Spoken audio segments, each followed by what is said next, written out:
normalement, ça va commencer. Ben, très bien, normalement, c'est bon. Alors, très bien. Alors, nous avons vu donc maintenant, jusqu'à la dernière séance de cours, la notion de stationnarité. Et j'ai mis l'accent sur le fait que nous parlons de stationnarité ou non-stationnarité d'une série lorsque son évolution au cours du temps, d'accord? Et bien sûr, là, on parle de série temporelle, hein, parce que la notion de stationnarité en fait, ne concerne que les séries temporelles. Bien. Et quand je vous dis, par exemple, si je vous pose la question, qu'est-ce que la stationnarité? Qu'est-ce que vous me dites? La première chose qui vous vient à la tête, c'est quoi? Quand je vous dis, qu'est-ce que la stationnarité?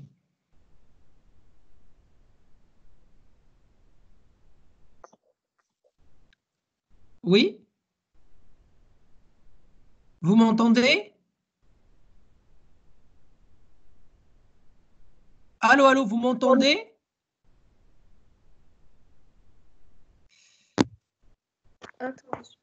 Oui, monsieur, laisse-moi faire. Alors, quand je vous dis qu'est-ce que la stationnarité, qu'est-ce que vous pouvez me dire? C'est lorsque l'espérance et la variance se trouvent modifiées dans le temps. Donc, se trouve modifié dans le temps. Et plus précisément, c'est l'espérance ou bien la variance ou bien tous les deux, hein, que ce soit l'espérance ou la variance, toutes les deux, donc sont en fait dépendantes du temps. C'est ça ou non? D'accord? Oui. Bien. Alors, je vais reprendre une notion qui est très importante, celle de bruit blanc. Alors, rappelez-vous, donc le bruit blanc en anglais, c'est white noise. On a déjà évoqué donc cette notion au niveau du cours. Alors, qu'est-ce qu'on vous dit? Le processus purement aléatoire est le plus simple de tous qui peut s'exprimer de la façon simple suivante. On a YT égale à YT. C'est-à-dire que notre série, elle dépend uniquement de epsilon, d'accord, qui présente les propriétés suivantes. Tout d'abord, l'espérance est nulle. La variance est égale à sigma carré, donc c'est quelque chose qui ne dépend pas du temps. Également, là, quand on dit l'espérance epsilon t prime, là, c'est pour en fait aborder quoi? Aborder en fait la... C'est quoi? En fait, ce que représente en fait cette expression?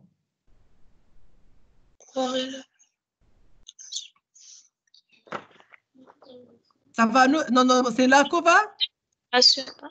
c'est la covariance pour en fait notamment étudier la dépendance ou indépendance, d'accord, entre deux observations différentes, entre T et T'. Donc, pour en fait étudier donc l'indépendance, d'accord? OK? Oui. OK. Très bien. Donc, epsilon T donc, se caractérise par sa moyenne nulle, sa variance qui est constante dans le temps, et par le fait qu'il n'existe pas de relation entre deux valeurs de la variable prise entre deux instants distincts du temps. Donc, ces différentes propriétés, ça vous rappelle quoi? Ça vous rappelle pas les... Pardon? Oui, Rachida. MCO. Très bien. Ça rappelle en fait les hypothèses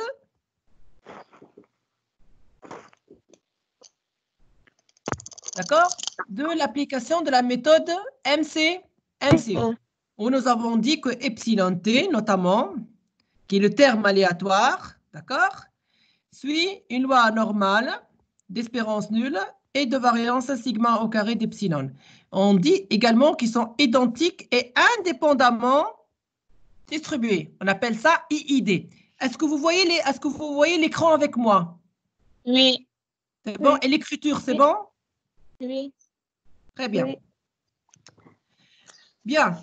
Alors, les caractéristiques de epsilon t sont identiques donc à celles de la perturbation aléatoire dans le modèle de régression linéaire multiple sous l'hypothèse élémentaire donc de MCO.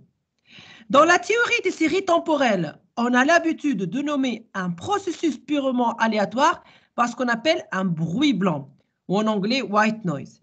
Généralement, on écrit comme ça.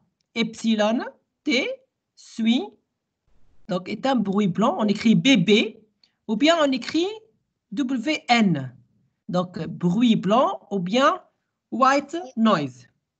Par la suite, on désignera par epsilon t une variable aléatoire qui a les mêmes propriétés vues précédemment. En fait, j'ai tenu à faire cette révision parce que ce sont des notions très, très importantes par la suite. OK? OK. Bien. Je continue. Les bruits blancs présentent un intérêt particulier dans la connaissance des processus stationnaires. Et c'est ça ce qui nous intéresse. En effet, comme le souligne Gouriéreux et Montfort, tout processus stationnaire, YT, peut s'écrire en fonction d'un bruit blanc. Donc, tout processus s'écrit en fonction d'un bruit blanc. Et c'est ce qu'on va voir avec donc, la famille des modèles ARIMA. Un autre intérêt maintenant, également très important de l'étude d'un bruit blanc, c'est de voir l'absence d'autocorrélation et d'hétérozétasticité des termes d'erreur, ou c'est la constante des paramètres du modèle linéaire dans le temps. Ce type de test rentre dans la catégorie des tests d'hypothèse dans le contexte du modèle linéaire, ce que vous avez déjà vu au niveau de la matière économétrie 1 lors du semestre 1. Bien. Maintenant, quand on parle d'un processus stochastique, généralement, on fait référence à les caractéristiques de ce processus. Et particulièrement, on fait référence à la notion de moyenne, de variance, et on va voir également l'autocorrélation. Je commencerai par une petite révision vite fait sur la moyenne. Pour un processus stochastique, que l'on note pour simplifier, donc généralement YT, la moyenne ou le moment de premier ordre est défini de la façon suivante. Donc généralement, on le note par l'indice muté. D'accord? L'indice T indique que la moyenne sera en général différente pour chaque période. Donc, si maintenant la moyenne elle est constante au cours du temps ou bien est égale à 0, on peut écrire directement que mu T égale à 0, tout simplement. D'accord? C'est-à-dire que mu 1 égale à mu 2 égale à mu 3, etc., égale à 0. Également, comme moment de second ordre par rapport à la moyenne, on considère en plus la variance, les covariances entre les variables, aux différents instants du temps ou autocovariances qui seront définies par, donc ça c'est la formule générale, deux instants différents T et S, d'accord? Et puis donc on peut très bien obtenir la variance, qui n'est autre qu'un cas particulier de la covariance lorsque T égale à S. D'accord? Puisqu'on obtient l'espérance de YT moins mu T au carré. Donc, ça nous donne en fait la variance. Et quand on parle, en fait, quand la covariance, elle s'exprime pour en fait une seule grandeur, un seul processus Y, on parle d'auto-covariance parce que c'est la variable avec elle-même. Mais, bien sûr, décalée dans le temps. Donc, deux instants, T et S différents, etc. Bien. Est-ce que c'est clair jusqu'à maintenant? Juste, je suis en train de faire une révision. Ça va? Oui. Bien. N'hésitez pas à m'interrompre si vous avez des questions. Hein? Comme une manière alternative de caractérisation d'un processus stochastique, on utilise aussi les coefficients d'autocorrélation, qui ne sont autres que la covariance sur les écarts types, bien sûr, observés de YT et YS. Bien. Et les différents coefficients d'autocorrélation vont énormément nous servir dans l'étude des processus et des modèles de la famille ARIMA et ARMA. Nous avons également vu au niveau du cours que lorsque nous étudions la fonction d'autocorrélation d'une série chronologique, la question qui se pose est de savoir quels sont les termes Ruka qui sont significativement différents de 0. C'est pour cette raison qu'en fait, on va tester la significativité des différentes valeurs ou des différents coefficients d'autocorrélation d'une série. En effet, est-ce que vous suivez, s'il vous plaît, avec moi? Oui, monsieur. Oui. Oui. Juste, je vérifie une chose. Est-ce que l'enregistrement, il est en train de se faire? Oui, normalement, c'est bon. Ben, très bien. Ben. Alors, maintenant, si aucun terme n'est significativement différent de 0, on peut en conclure que le processus étudié est sans mémoire. Il ne possède pas de mémoire. Et donc, à ce titre, il n'est affecté ni de tendance, ni de saisonnalité. D'accord? Ça veut dire qu'ici, les roues sont nulles. D'accord? Ou encore, si une série mensuelle présente une valeur élevée pour roue égale à 12, entre t et t-12, la série est certainement affectée donc d'un mouvement saisonnier. Nous avons traité cette notion de saisonnalité, notamment au niveau de la matière technique de prévision lors du premier semestre. Vous vous rappelez? Oui. Voilà, des moyennes mobiles, et puis donc de lissage exponentiel, etc. D'accord? Bien. Maintenant, donc le test d'hypothèse se le présente donc sous la forme suivante classique avec roue égale à 0, roue différente de 0. Nous pouvons donc utiliser le test d'hypothèse d'un coefficient de corrélation, fondé notamment sur la statistique de Student. Toutefois, nous avons montré que pour un échantillon de taille importante, généralement n supérieur à 30, le coefficient donc, tend de manière asymptotique vers une loi normale de moyenne donc 0 et d'écart type 1 sur racine de n. Donc, il suffit juste d'étudier, si vous voulez, l'intervalle de confiance qui n'est autre que 0 plus ou moins. Donc, ça, c'est la t calculée fois 1 sur racine de n. Bien. Donc, tout cela, c'est en quelque sorte une petite révision sur toutes les notions, mais surtout, en fait, sur les notions les plus importantes que nous avons vues au niveau du chapitre 1, avant juste la partie stationnarité. C'est ça ou non? Oui? Oui. Bien. Maintenant, on va voir les modèles ARMA et ARIMA. Alors, ces modèles, en fait, sont très intéressants au niveau de l'étude, surtout, de l'évolution du comportement d'une série temporelle dans le temps, mais surtout, ces différents modèles servent pour faire des prévisions par la suite. Rappelez-vous, comme je l'ai déjà précisé, et à chaque fois je le répète, que l'objectif non seulement de modéliser le présent, mais surtout de modéliser le présent à travers le comportement dans le passé, mais c'est surtout de faire et de pouvoir faire par la suite des prévisions. Donc, il y en a en fait deux processus qui sont très connus. Les processus qu'on appelle autorégressifs, notés par AR, par référence à autoregressive en anglais, et le processus de moyenne mobile, ce qu'on appelle en anglais moving average. Donc, mobile, et là, c'est moyenne average. D'accord? Commençons par les modèles, ce qu'on appelle ARP, autorégressif. Ces modèles, eh ben, figurez-vous, ont été introduits pour la première fois par Yule déjà en 1927. Hein, ça va faire bientôt déjà 100 ans. Le processus autorégressif d'ordre P, que l'on note ARP, d'accord? Et P, on va voir, c'est l'ordre, c'est le retard, d'accord, dans les observations, qui s'exprime de la façon suivante. Si, par exemple, le retard est égal à 1,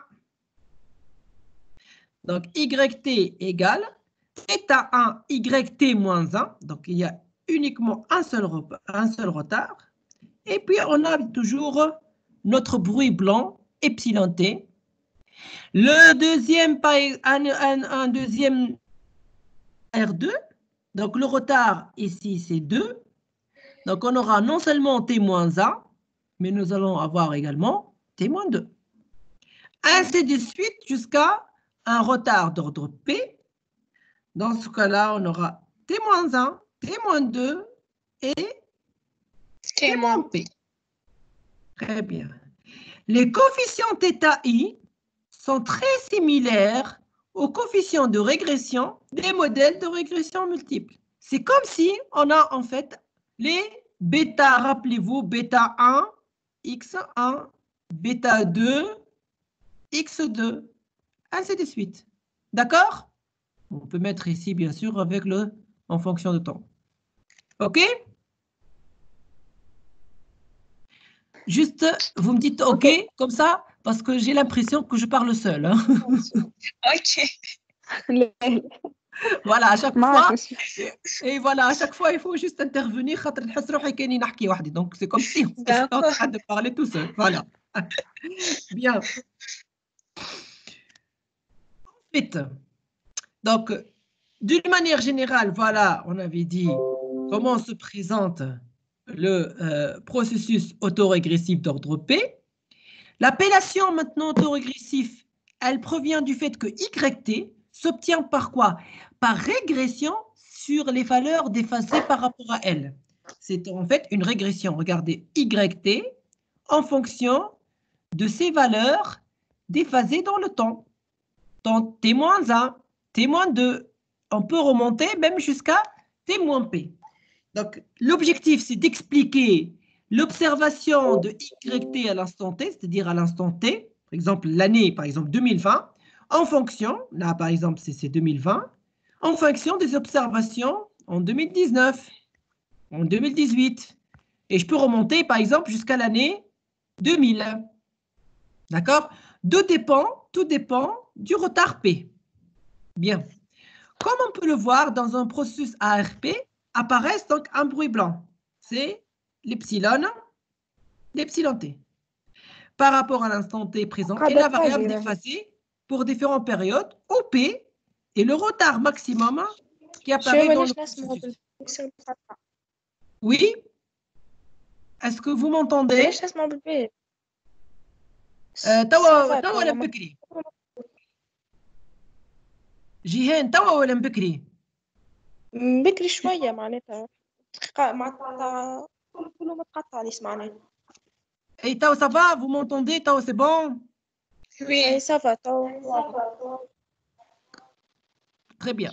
Donc, j'ai dit, en fait, que notre processus, regardez bien, autorégressif, il s'obtient par régression des valeurs déphasées dans le temps, T-1, T-2, T-P, et on a aussi un bruit blanc, epsilon T. OK? Oui, OK? OK. Bien. Alors, on peut utiliser également l'opérateur retard. Rappelez-vous le L. Vous vous rappelez de cet opérateur, le lag? Donc, on appelle ça, voilà, l'opérateur retard. Donc, rappelez-vous que, par exemple, le lag de xt, c'est égal à quoi? Quand j'écris LXT, c'est égal à quoi?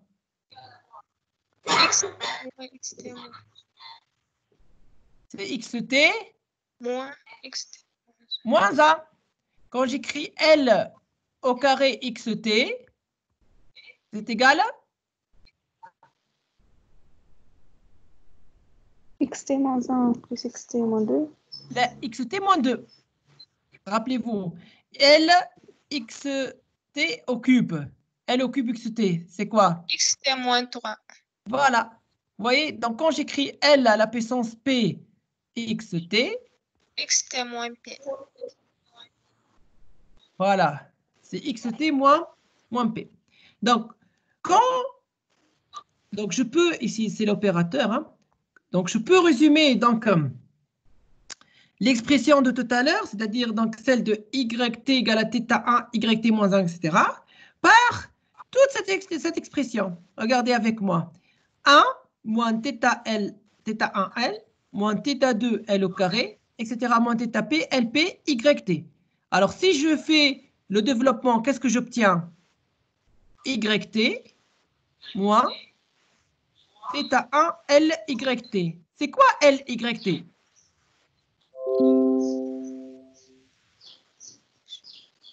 LYT, c'est quoi? X, YT. YT moins 1. Non, L. LYT. YT moins 1. C'est comme ça. LXT, c'est XT moins 1. Donc, YT moins 1. Ensuite, moins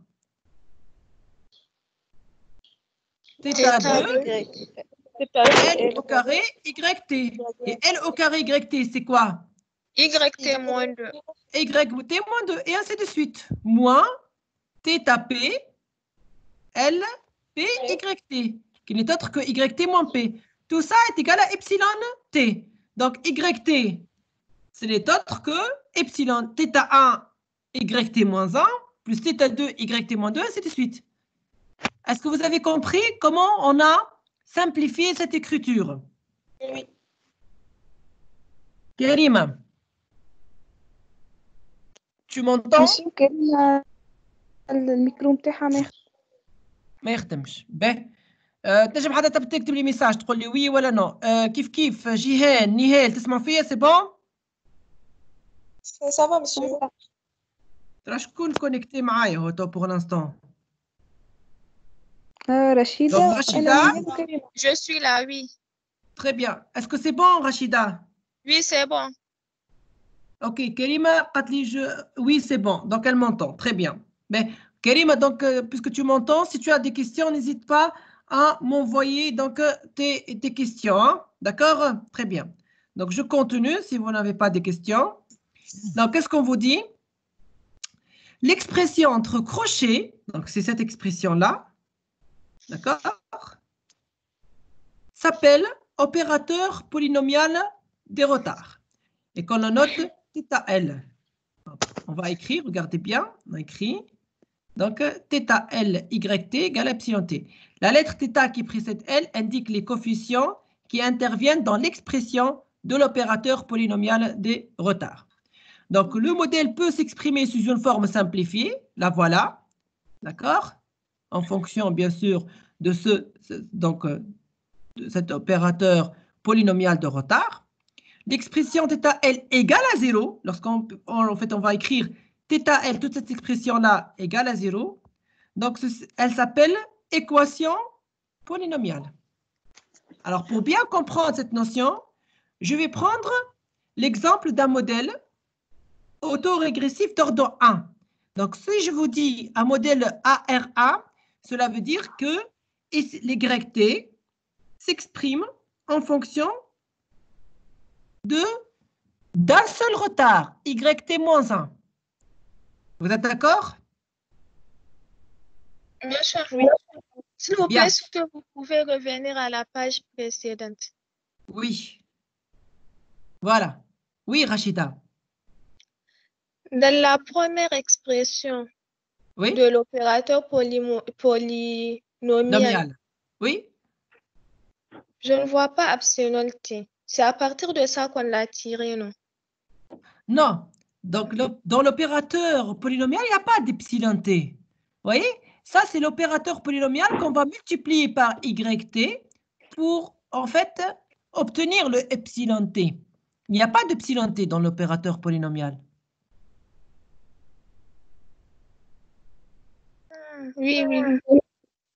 D'accord? Il n'y a pas d'opérateur. Non. C'est juste, en fait, on va multiplier cet opérateur par YT pour retrouver quoi? Pour retrouver notre modèle de départ. Ah oui, j'ai compris. D'accord? Donc, juste, en fait, qu'est-ce qu'on a fait? On a toute cette partie-là, regardez. Donc, on l'a fait ramener avec YT. Donc, c'était quoi? C'était YT égale. Donc, pardon, c'est pas YT égale. Donc, plutôt, en fait, je vais ramener tout. Donc, je vais reprendre. Voilà. Donc, alors, je vais reprendre. Stylé. Voilà. Donc, toute cette partie-là, je vais la faire ramener avec YT. Donc, j'aurai YT moins θ1, YT moins 1, moins θ2, YT moins 2, etc. moins θP, YT moins P égale à epsilon T. Oui. Ensuite, j'ai remplacé, d'accord, YT moins 1 par L, LYT. YT moins 2 par L au carré. YT. Voilà, donc qu'est-ce que je vais obtenir? Je vais obtenir YT moins LYT moins L au carré YT, etc. moins L à la puissance P YT est égal à epsilon T. Est-ce que je peux mettre YT en facteur? Oui. 1 moins L au carré moins L à la puissance P est égal à epsilon T. Donc, toute cette partie-là, pardon, hein, j'ai oublié en fait θ1. Hein, θ1, θ2 et θp. Donc, c'est 1 moins θ1 L, moins θ2 L au carré, moins θp L au P. Donc, c'est en fait cette expression-là. Vous voyez? Oui. En fonction de YT. Tout ça égale epsilon T. D'accord, Rachida? Oui, d'accord, merci. Très bien. Donc, là, j'ai dit qu'on va prendre un exemple, un cas particulier, celui des modèles autorégressifs d'ordre 1. Donc, qu'est-ce qu'on aura? YT va s'exprimer uniquement en fonction d'un seul retard, c'est-à-dire de son observation décalée d'une année, YT moins 1. Alors, lorsqu'on va utiliser l'opérateur retard, c'est-à-dire qu'on va plus encore simplifier l'expression, donc YT moins θ1 YT moins 1 égale à epsilon T. Donc, je peux mettre YT en facteur, donc 1 moins θ1L égale à epsilon T. Voilà. D'accord? Est-ce que c'est clair? Oui. Donc, la racine de l'équation, maintenant, je vais mettre 1 moins θ1L égale à 0. C'est ce que nous avons dit. Nous avons dit que l'équation polynomiale s'écrit lorsque θL égale à 0. Alors, ceci va nous permettre de dire quoi?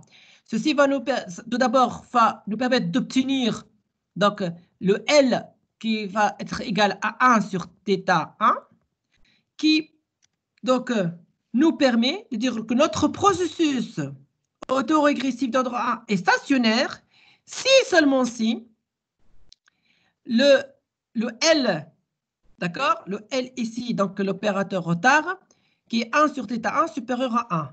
Donc, cela veut dire, par conséquent, que θ1 est inférieur à 1. Donc, un processus ARP est stationnaire si le module des solutions, c'est-à-dire les racines de son équation caractéristique, est chaque fois strictement supérieur ou égal à 1 en valeur absolue. Vous voyez? Donc, supérieur ou égal à 1 en valeur absolue. En d'autres termes, si, par exemple, également, les θ1 sont inférieurs à 1. Par exemple, si j'ai YT égale 0,8, YT moins 1 plus epsilon T. Donc, le θ1 est égal à combien? 0,8. Est-ce que c'est inférieur à 1? Oui. Donc, on peut dire que YT donc, est stationnaire. Voilà. Si maintenant, j'ai YT égale à 1,2, YT moins 1 plus epsilon T. Donc, θ1 est supérieur à 1. Donc, YT, qu'est-ce qu'on dit? N'est pas stationnaire. Voilà. N'est pas stationnaire. OK? Oui.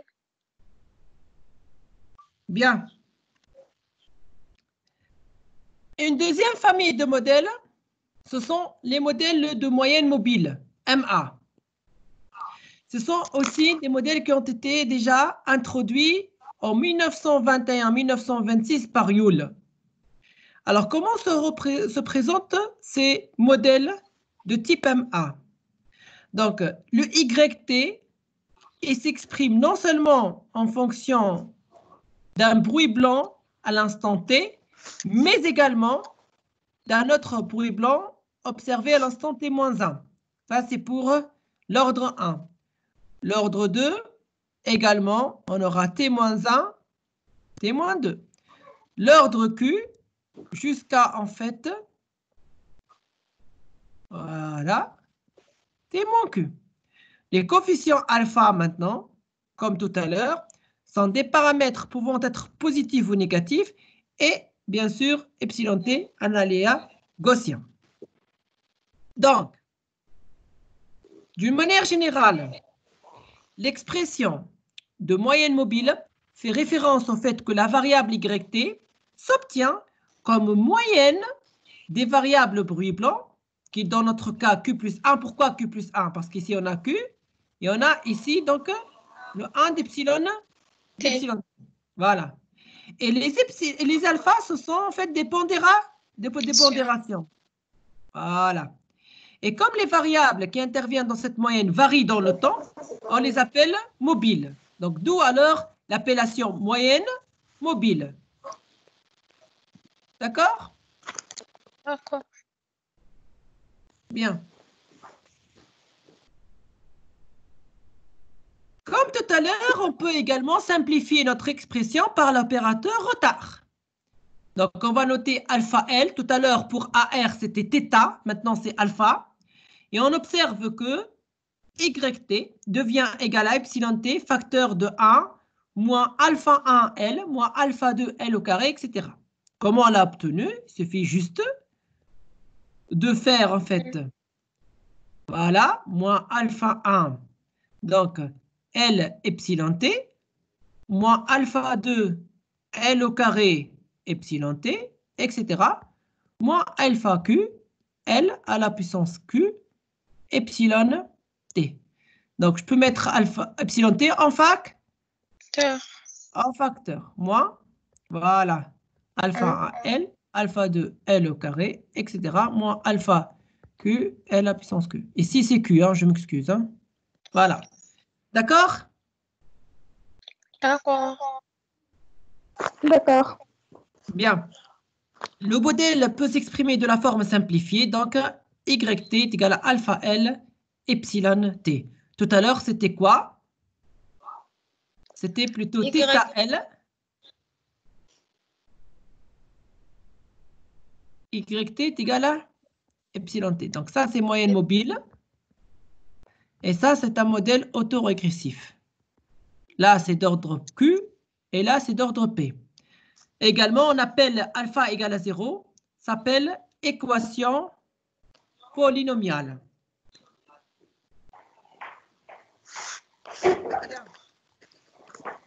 Le modèle donc MA1 est donné par YT, donc je vais prendre toujours un exemple, celui donc d'exprimer YT en fonction d'epsilon T, mais également en fonction d'epsilon T moins 1. D'où alors le retard Q est égal à 1. En utilisant, comme tout à l'heure, l'opérateur retard, on obtient donc cette expression.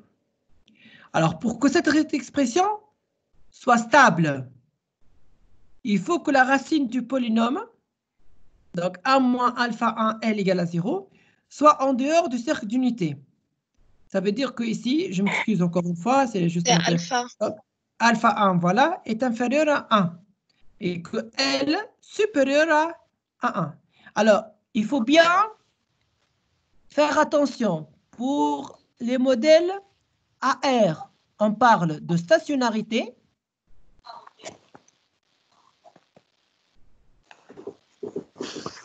Pour les modèles MA, on parle de stabilité. D'accord? Donc, il faut faire attention. OK? OK. Alors, est-ce qu'il y a maintenant une relation qu'on peut établir entre les modèles autorégressifs et les modèles de moyenne mobile?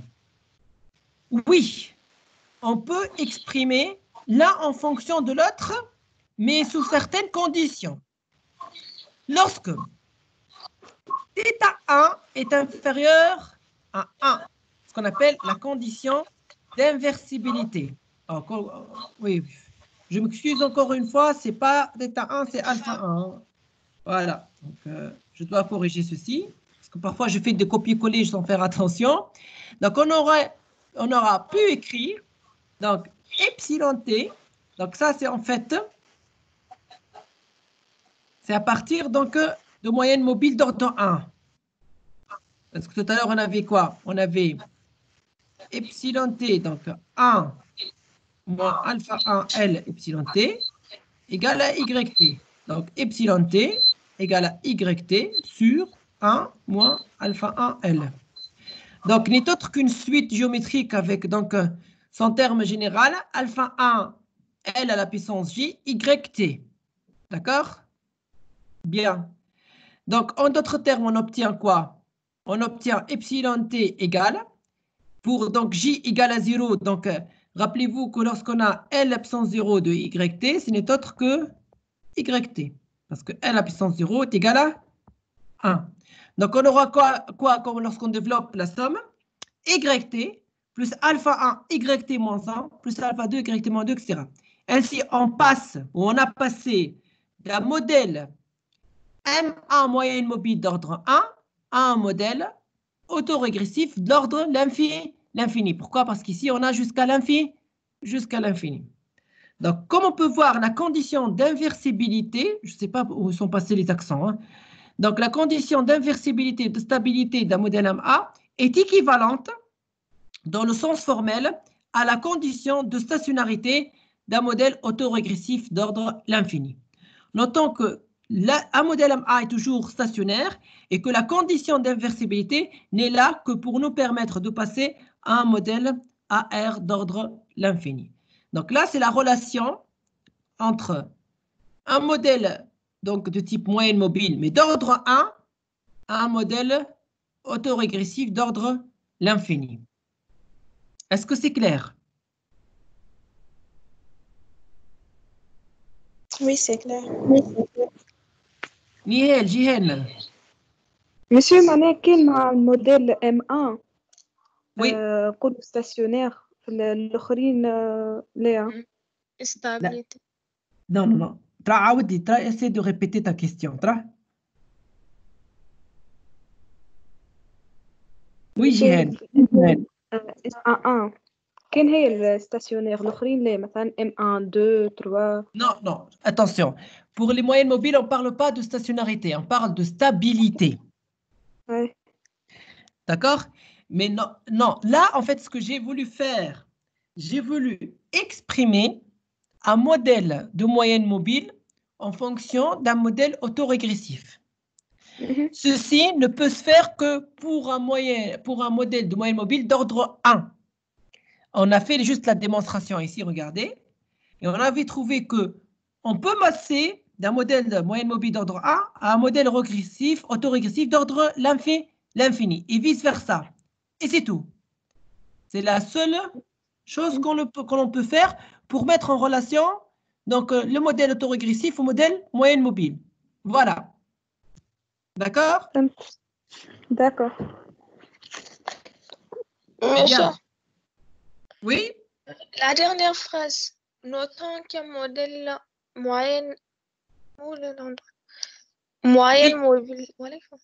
d'ordre 1 voilà, est toujours stationnaire. Voilà, c'est toujours en fait stationnaire parce qu'on ne parle pas de stationnarité pour le moyenne mobile. Donc, cette condition d'inversibilité n'est là que pour nous permettre de passer à un modèle autorégressif. Vous voyez? Parce que nous, on parle de quoi? De stabilité. Donc, pour les moyennes mobiles, c'est toujours stationnaire. Il n'y a pas de problème de stationnarité. Pourquoi? Parce qu'en fait, on exprime YT en fonction de qui? D'epsilon T. Les epsilons, ce sont des bruits blancs. Est-ce que les epsilons posent de problèmes de stationnarité? Non, un bruit blanc est toujours stationnaire. Donc, on ne parle jamais de stationnarité pour le moyenne mobile. Vous voyez ce que je veux dire? Oui. D'accord? Donc, c'est pour cette raison que le moyenne mobile ne pose pas de problème de stationnarité, pose problème juste de stabilité dans le temps. C'est quelque chose qui est stable dans le temps. Ce n'est pas stationnaire, c'est stable. Donc, à partir de là, maintenant, on peut exprimer donc, par une combinaison d'un processus autorégressif et un processus de moyenne mobile, on obtient ce qu'on appelle un processus ARMA. Donc, ARMA qui contient donc à la fois une partie autorégressif, AR, et une partie, voilà, et partie moyenne mobile. Voilà. Donc, c'est un processus qui mélange les deux. La divulgation et la popularisation de ce type de processus a été fondamentalement faite par Box et Jenkins en 1971. Les processus ont été étudiés auparavant, notamment par Walt et par Ballet en 1946.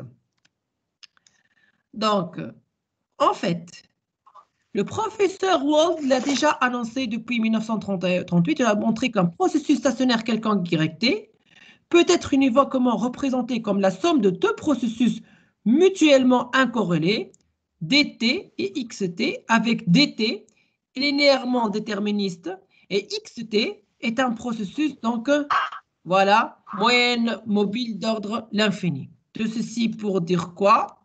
Pour dire que, voilà, pour des raisons pratiques, on ne peut pas utiliser un modèle mobile avec un infini, mais on estime que plusieurs processus stationnaires peuvent être approximés par un moyenne mobile avec un nombre de retards non trop élevé. On signale que l'on peut confondre par la suite les termes processus et modèle parce qu'on leur donne en fait dans ce cours la même signification. D'accord?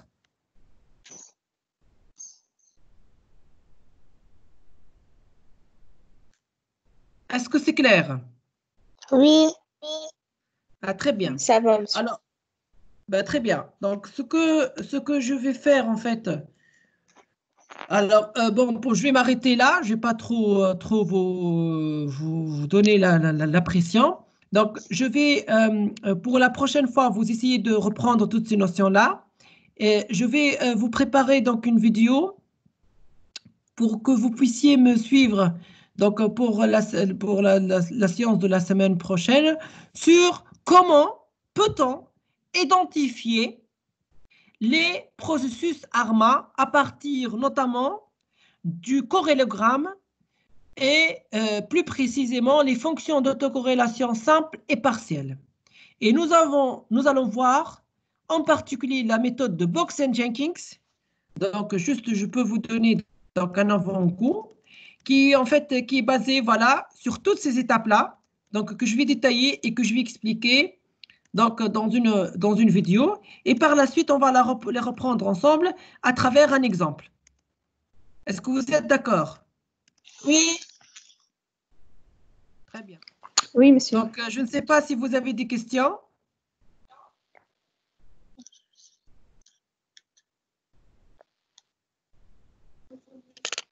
C'est bon. C'est clair? Oui. Très bien.